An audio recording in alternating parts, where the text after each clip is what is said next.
ele, além de precisar, na verdade, desse parecer conclusivo do AFA sendo favorável, tá?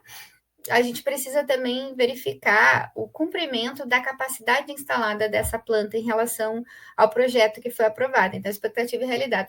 Foi aprovado um projeto com capacidade X, não podemos ter capacidade Y, tá? Tá no artigo 49. Então, precisa respeitar a capacidade instalada e a gente precisa ter instalações e equipamentos compatíveis. Por exemplo, pessoal, vocês já conhecem, então, a classificação unidade de beneficiamento de produtos cárnicos, que a gente conversou anteriormente, né?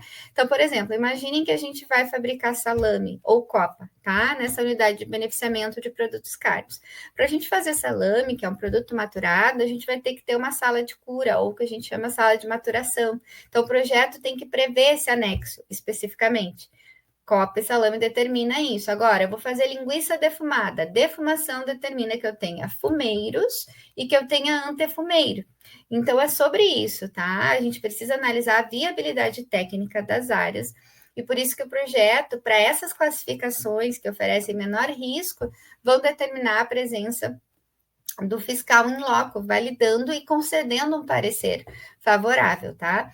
Quando os projetos forem mais simples, conforme eu falei para vocês, mel, posto, refrigeração, queijaria, podem ser depositados os documentos, as plantas, tá? Existe uma portaria do mapa específica que detalha exatamente os documentos necessários. Para fins de concurso, a gente não vai especificar, aprofundar esse conhecimento, tá?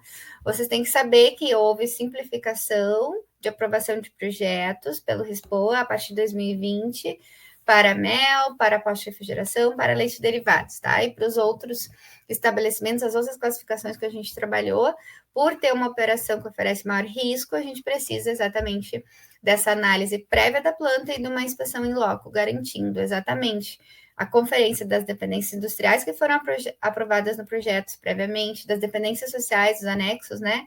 Refeitório, sanitário, vestiário, da disposição dos equipamentos, o fluxograma em loco, né, de matéria-prima, de insumos de produto acabado, da capacidade de água de abastecimento e também da questão de águas residuais, especialmente para abatedouro frigorífico, é bem importante essa questão de águas residuais. Então, no artigo 41, pessoal, do RISPOA, o que a gente destaca, né? Que pode ter alguma questão nesse sentido. Então, não podemos ter estabelecimento funcionando sem o prévio ok, né, da expressão, parece óbvio, mas aqui eu destaco palavrinhas-chave, porque lembra que eu falei, eu vou fazer slides transcrevendo os artigos, a lei seca, porque vocês têm que se familiarizar com as palavras-chave, porque às vezes a substituição na questão, ela é muito sutil, ela é muito suave, tá? Então, vocês têm que se familiarizar. Então, o artigo 41 coloca, ó, não será autorizado o funcionamento do estabelecimento que não esteja completamente instalado e equipado para a finalidade a que se destine, conforme o projeto aprovado. Então, exatamente o que eu falei para vocês no exemplo da produção de salame de copa, que vai demandar a existência de uma sala de maturação, tá bem? Então, por exemplo, se eu vou fazer uma linguiça defumada e eu não tenho fumeiro, eu não tenho condição de produzir linguiça defumada. Tem que ser conforme o projeto aprovado. Certo? Muito importante também, pessoal, ó, a questão da capacidade produtiva. Eu coloquei aqui uma planta, né, para ilustrar para vocês. Então, vamos imaginar, né, que eu tenho uma capacidade instalada para a produção de 3.000 quilos de linguiça frescal por mês. Então, essa capacidade instalada de 3.000 quilos, ela foi aprovada, levando em conta, né, o dimensionamento da câmara de espera, de descanso dessa massa, do dimensionamento da câmara de matéria-prima e dimensionamento da câmara de produto acabado resfriado. Então, eu não posso ter um incremento de 3.000 quilos para 6.000 quilos de linguiças frescais, né, sem que haja uma validação por parte da fiscalização. Então, isso está reforçado também no artigo 41, no parágrafo único, tá? O RISPOA também vai trazer no artigo 42 alguns requisitos gerais, que a gente considera assim requisitos de estrutura de funcionamento, que trazem segurança para o processo produtivo.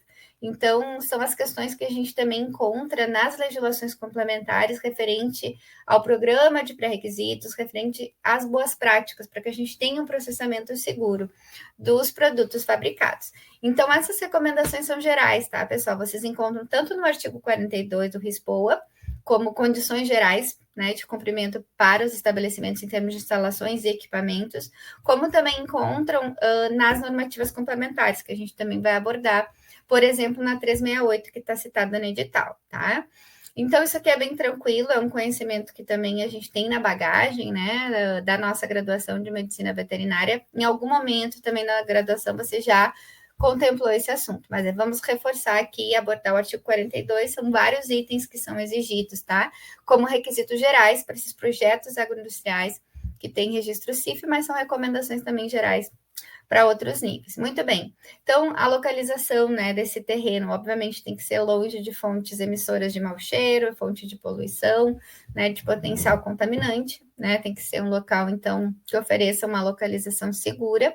O terreno, né, tem que ter a previsão para justamente ter a circulação de veículos. A gente tem que imaginar que uma indústria CIF, a gente vai ter muito volume, né, de matéria-prima, de insumos chegando, de produto acabado saindo,